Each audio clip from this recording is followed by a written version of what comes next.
자리에 편히 앉아주시기 바랍니다.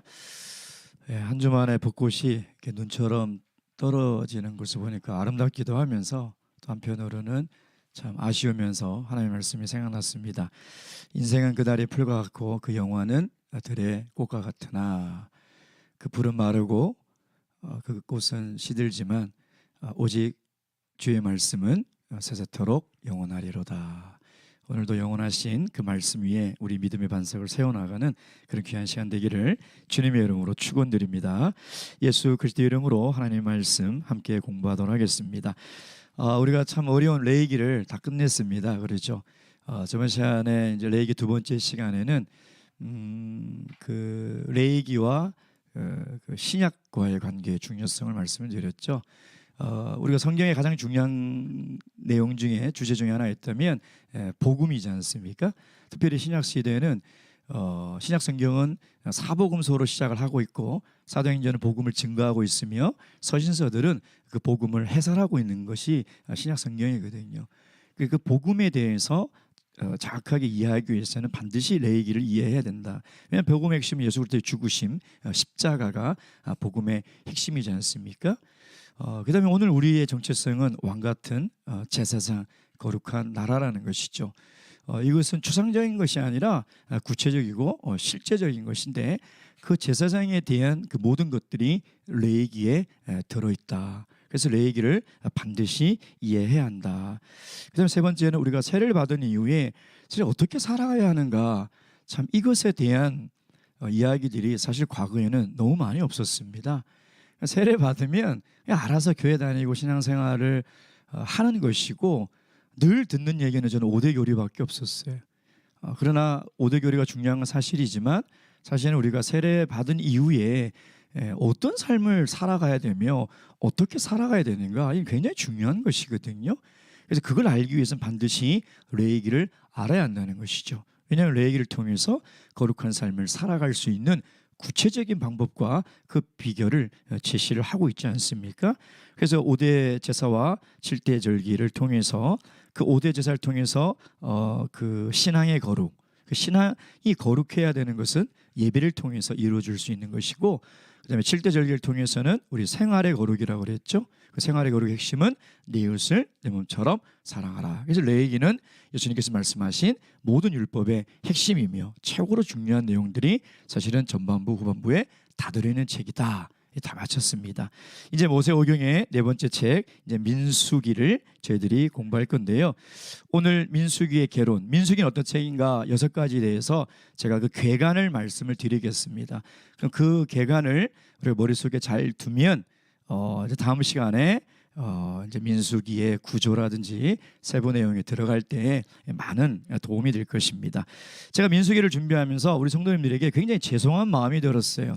왜냐하면 성경 읽기에 고비 사막과 같은 그 어려운 레위기를 잘 지나오셨는데 좀 쉬운 책을 넘어가야 되는데 네 번째 책도 굉장히 어렵다는 거예요. 민수기가 어려워요. 근데 왜 어려운지 아시나요? 안 어려우세요? 레위기 굉장히 어려웠잖아요. 그렇죠? 예. 민수기도 만만치 않은 책입니다. 근데 레위기는 내용이 어려웠어요. 내용 자체가 어려웠죠. 생소한 단어들, 생소한 내용들, 우리가 전혀 상관없는 그런 율법의 이야기들이 이게 쭉 나열되어 있으니까 어려웠다는 거예요. 그렇죠? 근데 민수기는 왜 어려울까요? 구조가 어려워요. 구조가. 예. 민수기는 구조가 굉장히 어려워요. 솔직히 얘기하면 구조가 없어요. 구조가 뒤죽박죽이에요. 이야기가 나왔다가 규례가 나오고 그래요. 사건이 나왔다가 율법이 나와요. 그러니까 레위기는 일정한 구조가 있거든요. 딱 전반부, 후반부, 제사, 7대 절기, 개인의 정결, 공동체의 정결, 이게 굉장히 명확하게 나눠져 있는데 민수기는 그 구조가 없다는 거예요. 예. 그래서 성경을 이해할 때 사실 구조를 통해서 이 책이 이야기하고 있는 것이 무엇이며 메시지가 무엇인지를 알아내야 되거든요. 근데 민수기는 구조가 뒤죽박죽이에요. 엉망이에요. 예. 그래서 민수기는 구절을 통해서 이해하기에는 어려운 책이다. 그럼 어떻게 해야 되나? 끊어서 이해해야 돼요. 그냥 단락단락 사건이 어떤 내용이며 단락단락의 규례들이 어떤 내용인지를 알아야 돼요. 시간 순서도 사실 뒤죽박죽입니다. 사실의 시간 순서도 맞지가 않아요. 그래서 어려운 거죠. 민수기는 굉장히 어려운 책이다. 그렇다면 우리가 이 나중에 떼어서 개별적으로 이해를 해 나가면 됩니다. 자, 첫 번째, 이 민수기는 어떤 책인가? 우리가 모세오경의 전체 모세오경 속에서 민수기가 어떤 책인지를 우리가 보도록 하겠습니다. 예, 모세오경 속에서.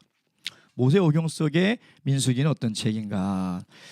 사실 이 민수기는 네 번째 책이지만요, 출애굽기와 레위기, 민수기는 통으로 읽어야 돼요. 통으로.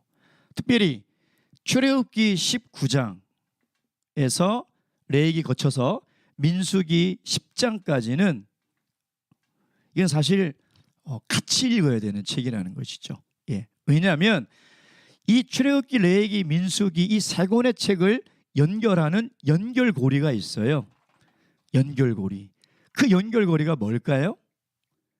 연결고리가 바로 성막이에요. 성막. 예. 출애굽기 19장 도착해서 그때부터 성막 설계도를 받고 성막을 완성합니다. 그 레위기가 되면 뭐예요?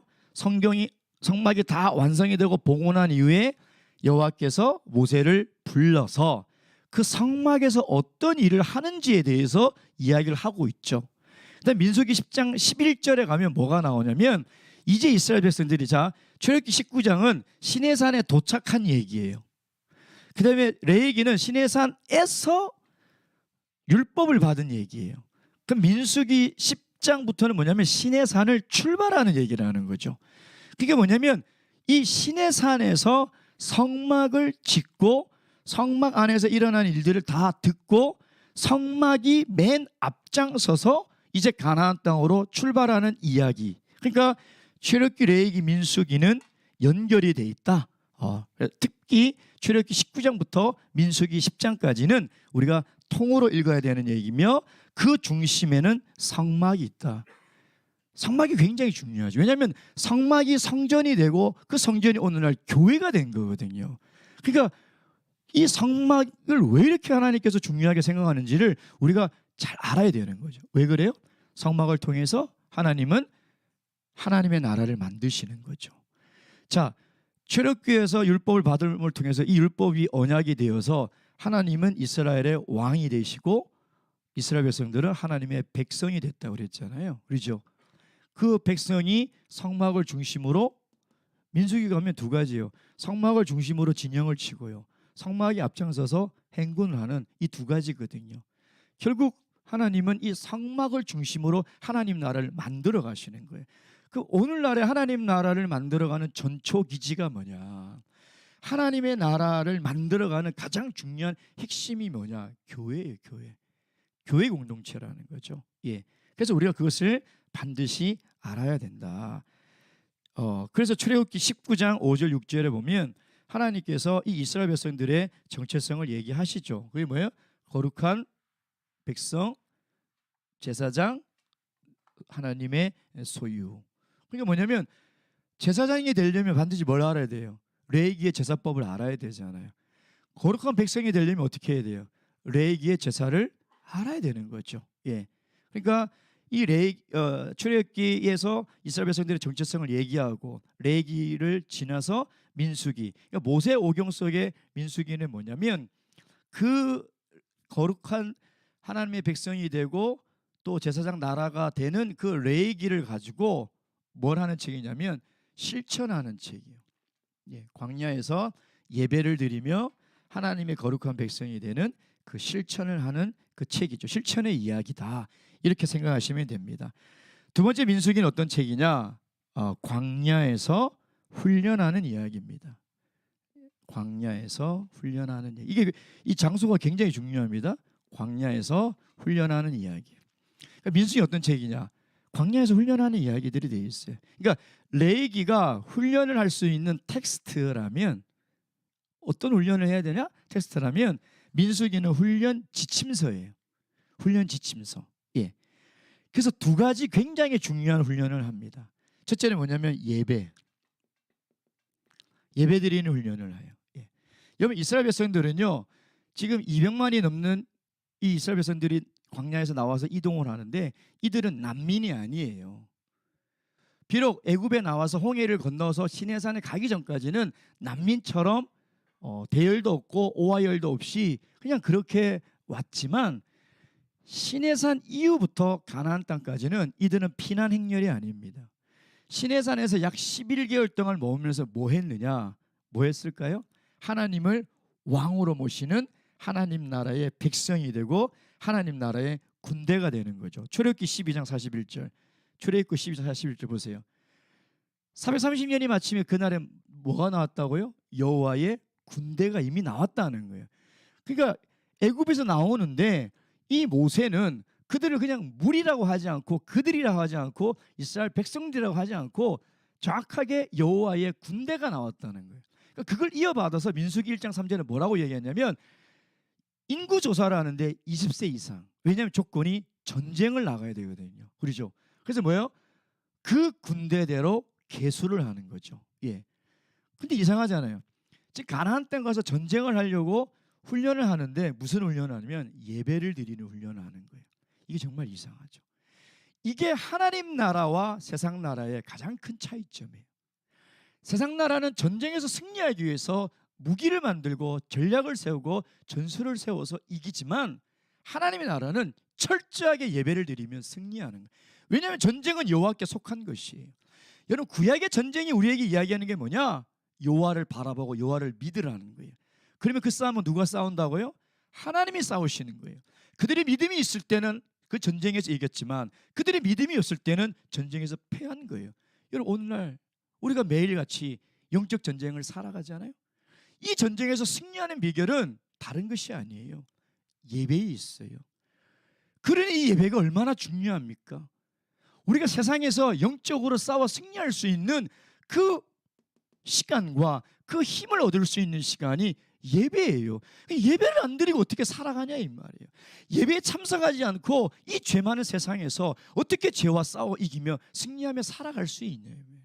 그러니까 하나님께서는 이스라엘 백성들을 군대로 만들기 위해서 광야에서 훈련하는데 제식훈련도 아니고 군사훈련도 아니라 예배를 드리는 훈련을 하고 있다는 것입니다. 예.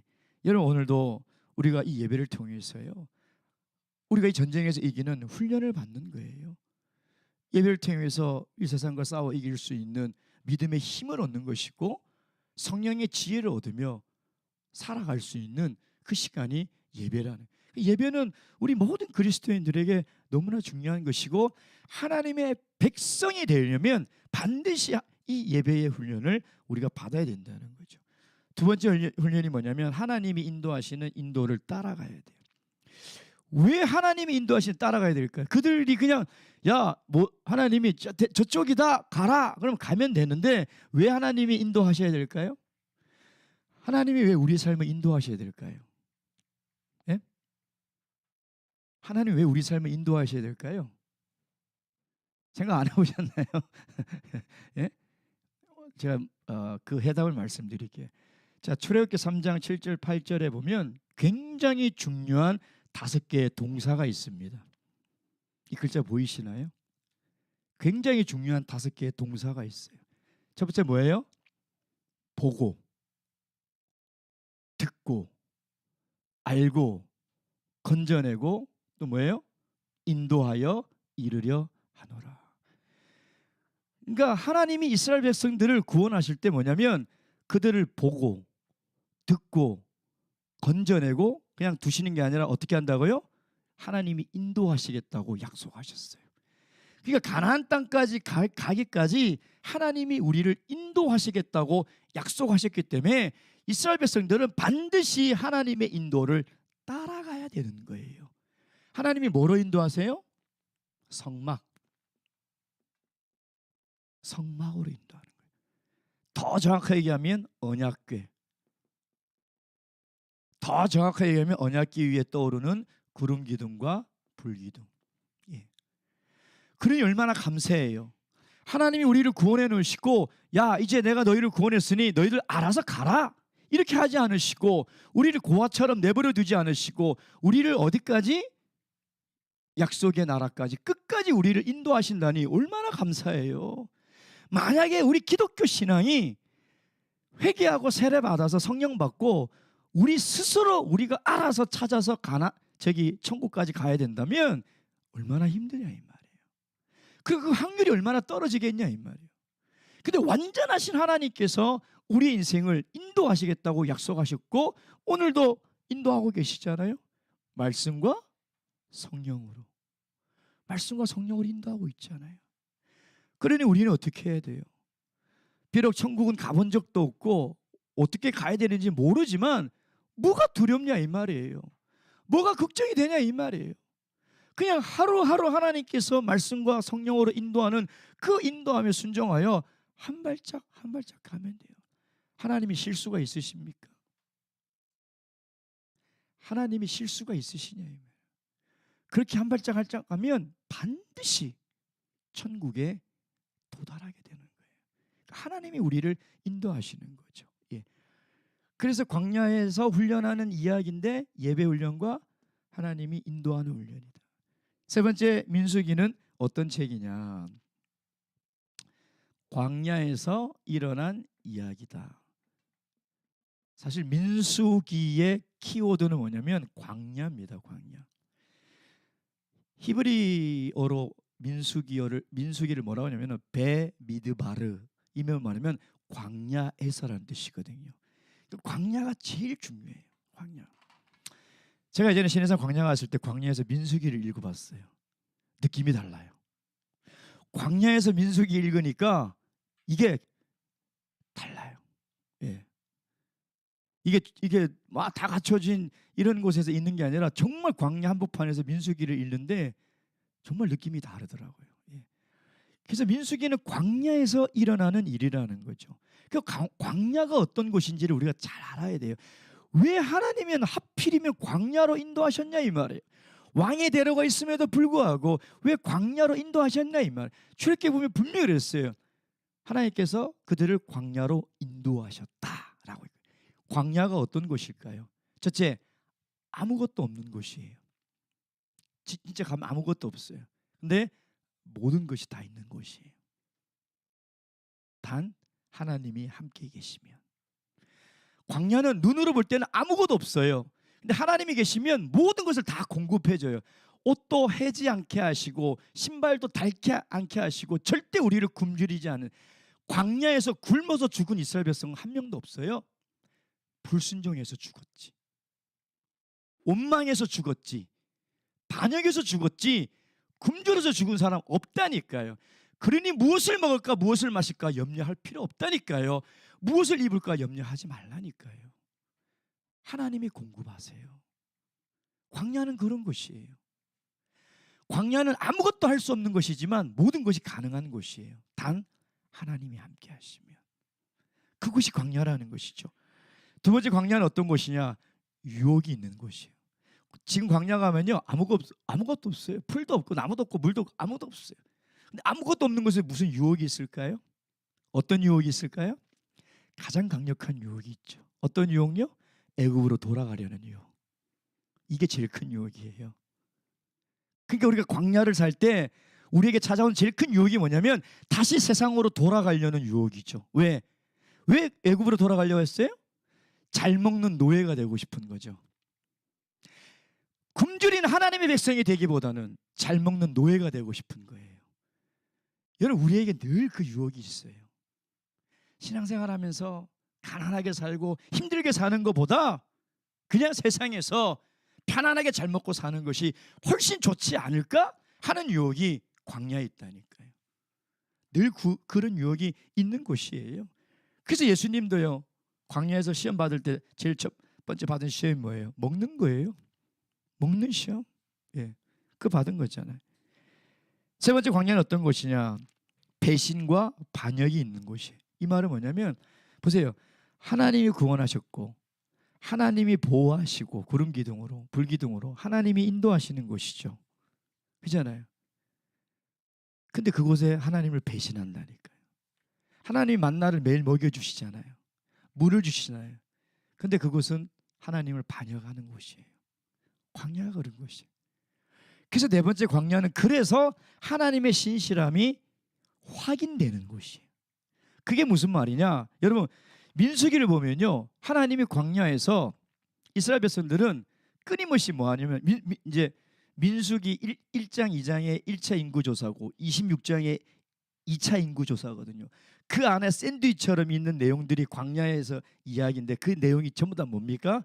원망하고 불평하고 반역하고 배신하는 얘기예요.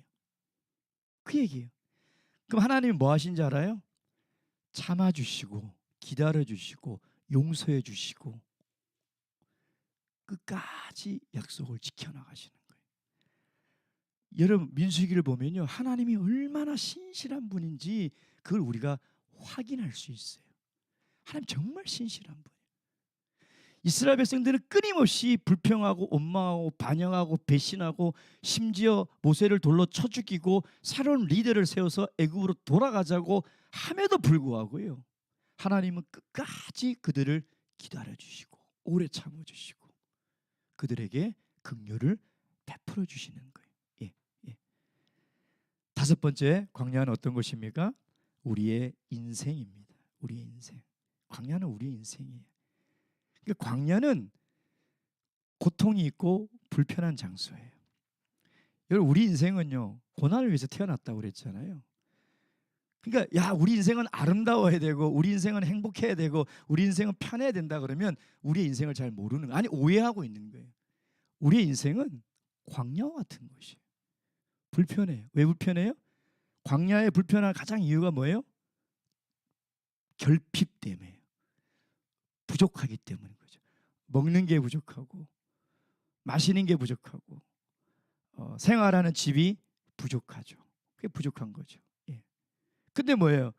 이 애굽에서 하나님의 약속의 가나안 땅에 들어가려면 반드시 통과해야 되는 곳이 광야라는 거예요. 여러분 이것을 거치지 않고 가나안 땅에 갈 수 없어요. 예. 그래서 여기를 거치면서 뭐가 드러나느냐? 내가 믿음이 있느냐 없느냐가 드러나는 거예요. 그래서 내 믿음의 시험을 할 수 있는 이 장소죠, 광야는. 예. 예수님께서 시험 받으셨던 것처럼 우리도 광야에서 시험을 받는 거죠. 예. 근데 하나님의 약속을 믿으면 반드시 들어가는 거예요. 여러분 제가 세 번째 얘기했죠. 하나님의 신실함을 확인하는 곳이라고. 여러분 민수기가 끝나고 신명기 끝나고 여호수아까지 쭉 그 말씀을 보면서 여러분 한번 정말 곰곰이 생각해 보세요. 이스라엘 백성들이 가나안 땅에 들어갈 자격이 있어서 들어갔나요? 자격 미달이에요. 이 광야에서 자격 미달이라니까요. 근데도 가나안 땅에 들어갔어요. 그래서 제가 출애굽할 때도 얘기했잖아요. 하나님과 이스라엘 백성 사이의 언약은 무슨 언약이다? 은혜의 언약이라니까요. 형식적으로는 분명히 쌍방 언약이에요. 너희들 이렇게 지키면 어떻게 할 것이고 쌍방 언약인데 사실은 성경을 쭉 읽어보면 쌍방 언약이 아니에요. 우리는 늘 우리의 의무를 안 해요. 우리는 늘 실패한다니까요. 예, 늘 실패한다는 거죠. 예. 그러나 하나님은 하나님의 언약을 신실히 지켜나가는데 그 신실함을 믿고 그 믿음으로 믿고 우리가 하나님의 인도하심을 따라가면 반드시 가나안 땅에 도착할 수 있다는 것입니다. 그리고 네 번째, 민수기는 어떤 책이냐? 민수기는 성화의 이야기다. 성화의 이야기다. 예, 성화의 이야기다. 여러분 저번 시간에 말씀드렸지만 하나님이 이스라엘 백성들을 애굽에서 이끌어낸 것은 애굽에서만 빠져나오는 게 목적이 아니라고 그랬죠. 그들의 탈출의 목적은 그게 아니라고 그랬습니다. 그렇죠? 그들은 사흘길 광야에서 하나님께 예배를 드려야 되는 게 그게 목적이라고 그랬죠. 우리가 모세오경에 보면 많은 사람들이 이 출애굽 과정에서 가장 클라이막스를 뭐로 생각하냐면 홍해가 갈라지고 그걸 마른 땅처럼 건너온 것을 가장 큰 기적이며 클라이막스로 생각하는데 그렇지 않습니다. 예. 홍해를 마른 땅처럼 건너온 것이 클라이막스가 아니에요. 뭐예요? 가나안 땅이에요. 요단강을 건너서 가나안 땅에 들어가는 것이 클라이막스지. 여러분, 우리가 세례를 받은 것이 감사하고 세례를 받은 것이 내 인생의 가장 중요한 것은 사실이지만 그건 클라이막스가 아니라니까요. 그건 우리가 세례받은 목적이 아니에요. 우리가 죄 가운데서 건짐을 받은 목적이 아니라니까요. 그러니까 세례받고 다 떠나가잖아요. 세례받고 다 떠나가잖아요. 우리의 목적은 여기예요. 여기가 우리의 최종 클라이막스예요. 이게 가장 중요한 거지 않습니까? 그렇죠? 예. 그럼 그렇게 하기 위해서 어떻게 해야 되냐 이 말이에요. 예? 성화의 과정을 살아가야 되는데, 성화는 거룩이죠. 우리 거룩에 대해서는 레이기, 그러니까 그 텍스트 레이기를 잘 배웠잖아요. 그걸 실천하는 것이 민수기라고 말씀을 드리지 않았습니까? 거룩은 구별이잖아요. 그렇죠?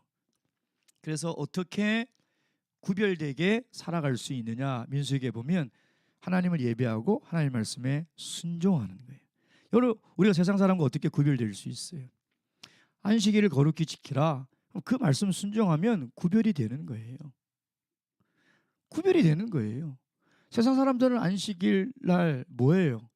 일을 하거나 학원을 가거나 돈을 벌거나 놀거나 여행을 가겠죠. 구분이 안 되잖아요.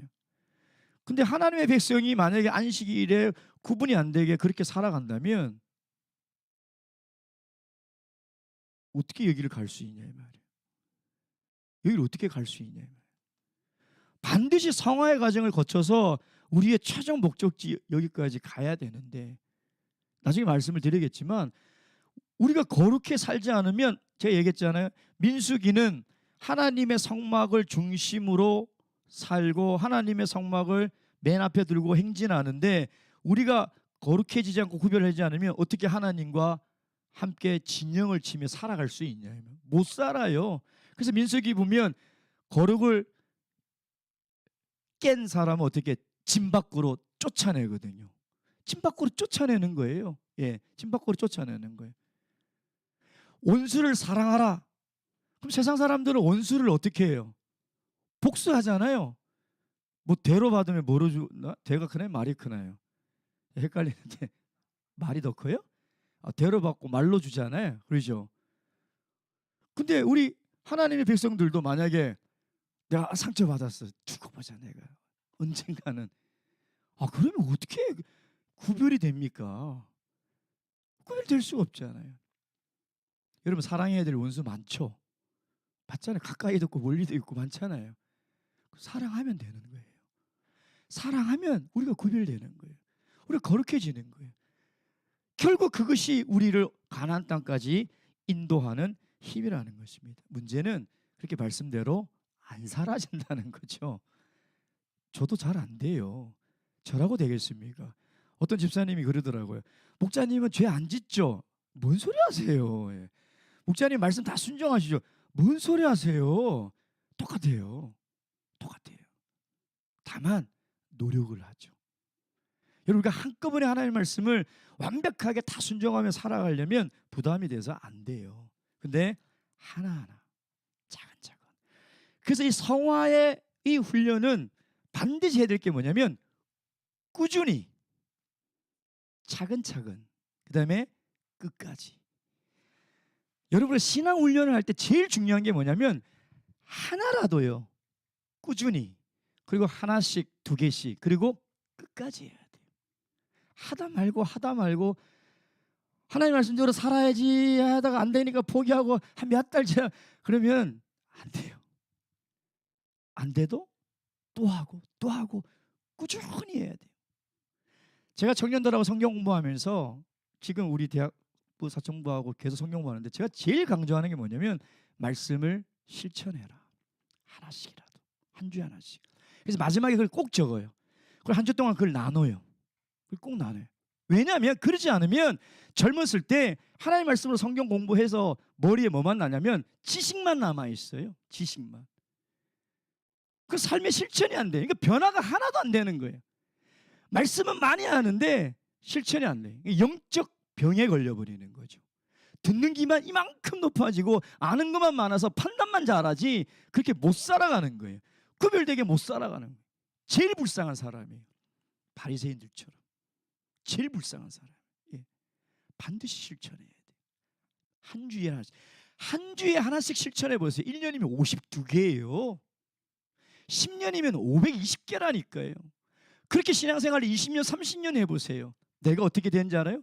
어느 날 거룩해져 가고 있다니까요. 꾸준히, 단계적으로, 끝까지 이거 잊지 마세요. 한꺼번에 많이 하려고 하지 마세요. 하나씩, 하나씩, 차근차근. 그래서 우리 신앙이라는 건 뭐냐면 이런 내리막길에 서 있는 자전거와 같아요. 이게 무슨 말이냐? 오르막길에 올라가는 자전거라니까요. 평지가 아니라. 평지면 좋죠. 한번 휑 젓고 뭐가. 근데 꾸준히 매일 안 하면 어떻게 돼요? 왜 매일 쉬지 말고 기도해야 되는지 알아요? 왜 매일 성경 읽어야 되는지 알아요? 페달을 멈추는 순간 제자리에 있는 게 아니에요. 착각하신다는 성도님들이. 페달을 안 밟으면 그냥 제자리에 있다고 생각해요. 그래서 내가 어느 정도 시간이 되고 여유가 되면 그때 또 신앙생활 열심히 해야지. 천만의 말씀. 쉬는 순간 이 자전거는 계속 뒤로 내려가는 거예요. 그래서 쉬지 말고 기도해야 돼요. 매일 말씀 읽어야 되는 거예요. 한꺼번에 몰아서 하는 사람은 쫙까지 내려갔다가 한꺼번에 또 막 밟고 갔다가 또 쫙. 집에 가 상상해 보세요. 얼마나 힘들어요. 예. 힘들어도 한 번 밟고 두 번 밟고 계속해서 그게 신앙이에요. 신앙. 예. 다섯 번째 민수기는 어떤 책이냐? 실패의 책이에요. 실패의 책. 제가 민수기를 한 10년 전에 신학 강의, 종교신학 강의를 했거든요. 민수기를 이 강의를 준비하느라고 그냥 몇 년 동안 민수기에 빠져 자는데 제가요 막 우울증이 올려가더라고요. 왜냐면 다 어두운 얘기예요. 막 민수기는 밝은 얘기가 하나도 없어요. 막 제가 막 어두워져요. 막 다 실패. 근데 너무나 답답한 게 뭐냐면 민수기를 보면요. 제가 얘기했죠. 민수기를 보면 10장에 출발하잖아요. 그럼 1장부터 10장까지는 뭐냐면 하나님이 완벽하게 준비하세요. 광야 여정에 있어서 하나님이 완벽하게 정리했어요. 대열을 어떻게 짜라. 그 다음에 누구는 뭐 들고 누구는 뭐 들고 누구는 뭐 들고 어느 집 해라. 어떻게 가라. 하나님이 진짜 퍼펙트하게 준비하세요. 근데 출발 딱 하자마자 11장에 실패해요. 그래서 제가 그 보고 깨달은 게 뭐냐면 하나님이 아무리 완벽하게 준비해도 우리는 실패할 수 있구나. 하나님이 11장부터 36장 정확하게 얘기하면 36장이 아니죠. 36장까지 합시다. 36장까지 완벽하게 인도해요. 한치의 오차도 없이 불기둥과 구름 기둥으로 가나안을 향해서 완벽하게 인도해요. 그런데 실패해요. 그때 제가 깨달은 게 뭐냐면 하나님이 아무리 우리 인생을 완벽하게 인도해도 우리 인생이 실패할 수 있구나. 실패할 수 있어. 여러분 그래서 이 민수기는 실패의 책이에요. 고린도전서 10장 5절 6절 보세요. 그러나 저희 다수를 하나님이 기뻐하지 아니하신 고로 저희가 어디에서? 광야에서 멸망을 받았느니라. 그런 일은 우리의 뭐가 되고요? 거울이 돼요. 우리로 하여금 저희가 악을 즐겨하는 것 같이 즐거운 자가 되지 않게 하려. 무슨 말이에요? 우리를 실패하지 않게 하려고 한다는 거예요. 우리 신앙에서. 그럼 우리는 이스라엘 백성들이 광야에서 실패를 어떻게 삶아야 돼요? 거울 삼아야 되죠. 반면교사 삼아야 돼요. 그래서 우리는 민수기를 읽으면서 뭐를 질문해야 되냐면 왜 실패했을까? 왜 실패한 것 같아요? 저는 두 가지를 발견했어요. 실패의 원인 딱 두 가지예요. 첫째, 먹고 사는 문제. 두 번째, 불확실한 미래예요. 이 두 가지. 그래서 제가 놀란 게 뭐냐면 3000년 전에 이스라엘 백성들이 신앙에서 실패한 것이나 21세기 오늘 우리가 신앙에 실패한 원인이 똑같으라니까요. 똑같아요. 먹고 사는 문제, 불확실한 미래. 똑같아요. 예. 여러분 하나님의 백성이나 세상 사람들이나 먹고 사는 거 힘들어요. 내일이 불확실한 거 똑같아요. 근데 하나님의 백성은 살아가는 방식이 달라야 되는 거죠. 어떻게 살아야 되냐. 저도 대학부 영어회나 사청부 영어회 가면 너무 안쓰러워요. 이 치열한 이 사회에서 살아가려고 발버둥 치는 우리 대학생들 사청부 보면 진짜 눈물이 나요. 그렇다고 그들에게 공부 열심히 하고 돈 벌어서 열심히 살아라고 어떻게 말을 하냐 이 말이에요. 그건 우리 하나님의 백성이 살아가는 삶의 방식이 아니라니까요. 그렇게 살다가 가나안 땅에 못 가요. 그러면 대학도 가지 말고 가난하게 그렇게 살아라? 그렇게 말을 할 수가 없잖아요. 너무나 가슴이 아픈 거예요. 그래서 대학부 영어회에 우리 이 힘든 아이들에게 도대체 어떤 말씀으로 하나님의 위로를 할까 정말 눈물을 흘리면서 가슴을 쥐어짜며 하나님께 기도하는데 하나님이 어떤 말씀을 주시냐면 하박국 2장 4절 말씀을 주시더라고요. 하박국 선지자 시대 때는요, 주위의 강대국들이 이스라엘 백성들 언제 쳐들어올지 모르고 외양간에 소, 양, 우리 아무것도 없고요. 무화과 나무 열매도 없고요. 논밭에 채소도 없고 아무것도 없는, 언제 이스라엘 백성들이 망할지 모르는 불확실함과 정말 먹을 것이 하나도 없는 그런 배고픈 상황 속에서 하박국 선지자가 어떻게 살아가라고 얘기하냐면 의인은 믿음으로 말미암아 뭐라고요? 믿음으로 살아. 그게 이렇게 살아가려면 힘들게 사는 청년들은 아주 화를 버럭버럭 내요. 목자님, 믿음으로 살아가면 취업이 됩니까? 믿음으로 살아가면 돈이 나옵니까? 그러죠. 안 나오죠. 그렇죠. 근데 왜 믿음으로 살아가라고 하실까요? 그게 하나님의 백성이 살아가는 방식인데, 이 믿음이라는 단어가 뭐냐면요, 끝까지 견딘다는 거예요. 끝까지 견딘. 불확실한 미래, 그래 너무 힘든 현실 속에서 이 믿음이라는 뭐냐면 끝까지 견디는 그 단어예요. 하박국에 있는 이 믿음이란, 그러니까 이것은 로마서 바울사도의 인신칭의의 근간이 되는 말씀이잖아요. 그러니까 의인은 믿음으로 말미암아 살아간다는 그 믿음은 뭐냐면 하나님의 신실한 약속을 믿고 끝까지 견뎌야 돼요. 미래가 불확실하고 지금 당장 내가 먹고 사는 것이 너무나 힘들다고 해서 다시 애굽으로 돌아가고 믿음을 저버리지 말고 끝까지 견디고 버티라는 거예요. 그럼 신실하신 하나님은 우리를 절대 굶어 죽이지 않으세요. 절대 우리를 내버려 두지 않으신다는 거예요. 그것이 믿음이에요. 그게 믿음. 그게 믿음. 네, 여섯 번째 민수기는 희망과 비전의 이야기입니다. 이 감사하죠. 여기까지는 진짜 암울해요. 근데 26장부터 36장까지의 내용은 싹 바뀌어요. 그러니까 어둠에서 이렇게 싹 바뀌어요. 그게 뭐냐면 전환이 되는 거거든요. 그 전환이 된 핵심이 뭐냐면 민수기는 백성을 수를 헤아린 인구조사죠. 그래서 1차 인구조사는 1세대예요. 즉 애굽에서 나온 출애굽 세대죠. 출애굽 세대. 근데 2차 인구조사는 26장이 뭐냐면 광야 세대예요. 이건 구세대고 이 신세대예요. 그러니까 여러분 나중에 민수기를 자세히 보시면요, 26장 이전까지는 이 출애굽 세대들에게 항상 따라오는 단어가 뭐냐면 죽음이에요. 죽음. 보세요. 다 죽어요. 근데 희한하게 2차 인구조사가 끝난 그 세 세대는요, 죽음이라는 단어가 한 번도 안 나와요. 생명이, 희망이에요. 예.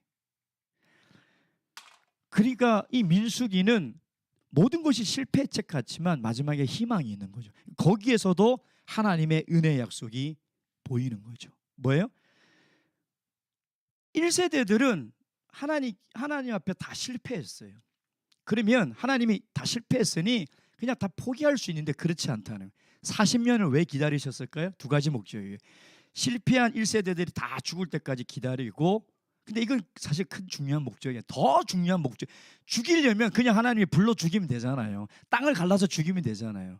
사실 그거는 사실 더 중요한 목적이 아니에요. 더 중요한 목적이 뭐예요? 이 광야에서 태어난 세대들을 다시 훈련시키는 거예요. 다시 훈련시켜서. 그래서 이들을 하여금 가나안 땅에 들어가게 하는 거죠. 그래서 이들에게 신명기에 다시 새롭게 율법을 주시는 거죠. 출애굽에서 받았던 이 1세대들은 다 실패했기 때문에 신명기에서 다시 그들과 언약을 업그레이드 시키고 갱신시켜서 이들을 다시 하나님의 나라를 만들어서 어떻게 가나안 땅으로 들어가시는 거죠. 그래서 민수기는 희망의 책이라는 겁니다. 하나님은 이스라엘 백성들이 반역하고 원망하고 배신해도 하나님은 멈추지 않으시고요. 끊임없이 하나님의 나라를 만들어 가신다는 거예요. 오늘도 마찬가지예요. 여러분 어느 세대에 살아가시겠습니까? 우리가 하나님을 불순종해도 하나님은 다른 사람들, 다른 세대들을 반드시 세우십니다. 하나님은 하나님의 나라를 반드시 세워나가시는 거예요. 이걸 믿으시고 하나님의 신실한 약속을 믿으시고 믿음으로 순종하며 따라가시는 우리 성도님 되시길 주님의 이름으로 축원드립니다. 기도하시겠습니다. 우리 기도 제목 삼으시고 특별히 영혼들을 위해서 기도해 주시고요. 또 우리 윤성근 형제님 지금 입원해 계신데요. 아직 식사를 좀 원활하게 못하고 있다고 이렇게 하십니다.